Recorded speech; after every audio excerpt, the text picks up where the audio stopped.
consideration of vote on redistricting. I will speak on this item. The boundary review process for the FY21 school year was a lengthy, even grueling, and emotional process for those affected by the different proposals and for board members as well. The board developed more than 50 boundary adjustments and related motions. Each adjustment had an interdependency that was interwoven. On November 21st, 2019, the board met to vote on the redistricting plan. After the vote on Clemens Crossing unexpectedly failed, Ms. Mallow requested a brief recess to consider the impact of that failed vote and what adjustments the board might be required to make to address the issue. The failed vote left Clemens Crossing at a high level of capacity that would be difficult to handle and even more difficult to sustain. But the impact of the vote went beyond just Clemens Crossing due to the interdependency of the West Columbia elementary schools, something Ms. Mallow and others realized almost immediately. During the recess, board members at different points and at different times went into the caucus room to look at data and or figure out what to do. Emotions were running high. Board members were tired and stressed and fully aware of the major impact the redistricting plan would have on the entire community. In the caucus room, one board member said out loud something to the effect of, "Now what are we going to do?" Another spontaneously responded, "The whole plan for that area falls apart." During that recess that lasted less than 4 minutes, Ms. Coombe apparently realized more fully the ripple effect the Clemens Crossing vote had on the plan for the remainder of the West Columbia elementary schools, and she subsequently informed me that she had decided, albeit reluctantly, that the only viable option was to request reconsideration so she could change her vote. I want to say very clearly, there was no intent to evade our obligation to deliberate on these important decisions in public or to violate the Open Meetings Act. The intent was to recess and reassess what to do next, not to convene a closed meeting to do so. There was no real discussion, but spontaneous comments were made by different members.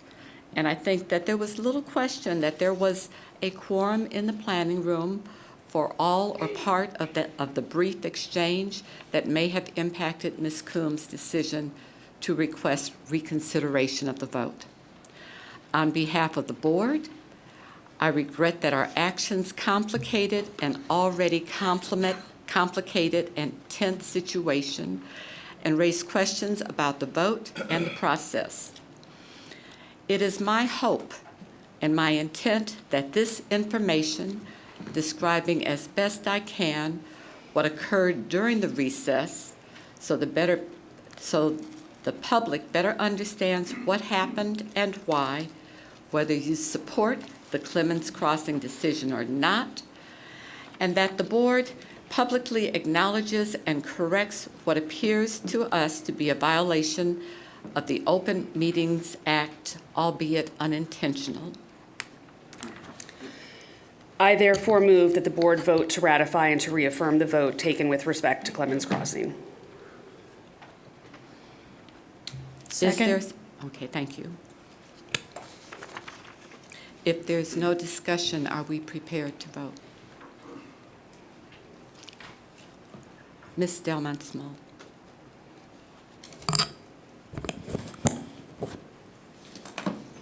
So I would like to ask my colleagues, because it's possible things got lost in my email, whether or not this statement that the chair just read was provided to the board.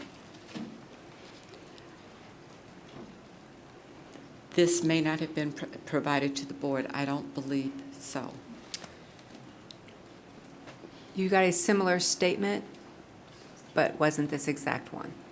Well, That if you're was- referring to the other statement that was maybe 3 or 4 lines compared to what was just The written. other statement was not 3 or 4 lines, but this came right before the meeting, so. Well, I would like to say that I would have appreciated seeing it because I believe that the board should have had input into this statement prior to it being read. And I'm concerned as to why why board members weren't provided that opportunity. Since this was on the agenda and it was known, so I don't understand why we were not provided that opportunity. I would hope to have an answer, please. Ms. Catranio, did you have a comment on that? I agree. I wrote down several things that were said that I circled and questioned and highlighted, and I would have, this is a long statement, it has a lot in it, and I think we should have been provided the statement in its entirety before the meeting for us to review before we were asked to vote on it. It's a very big deal. And I know I'm always asking for more time. I know that could be my tagline now. Can I have more time? But I would have liked more time with this. Okay, I don't know that we were voting on the statement. We were voting on the ratification.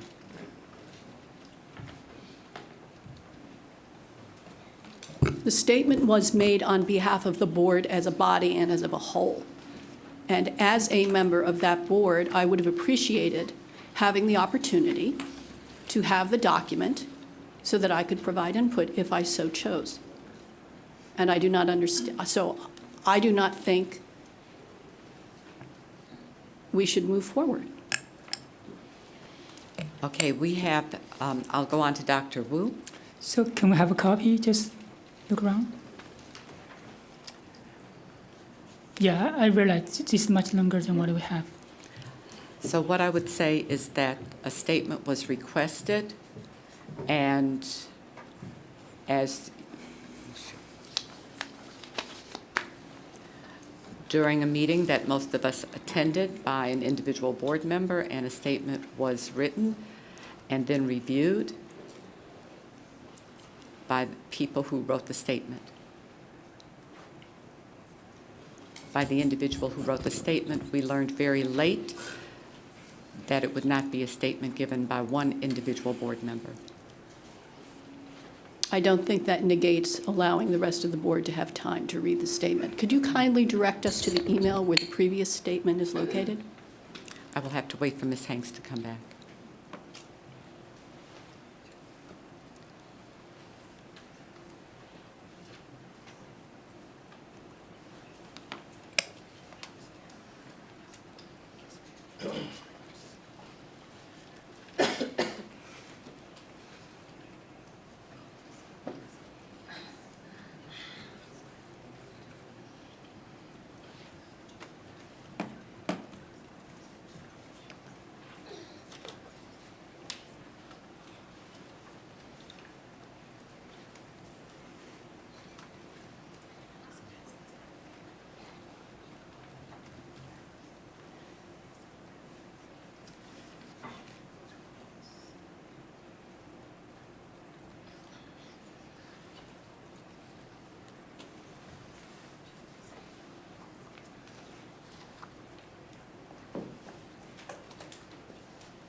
Ms. Caternio?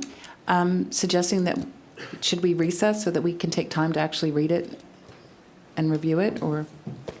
I think that's a good idea, since we didn't have that opportunity. Okay, so we will take a brief recess so that board members have an opportunity to review this statement.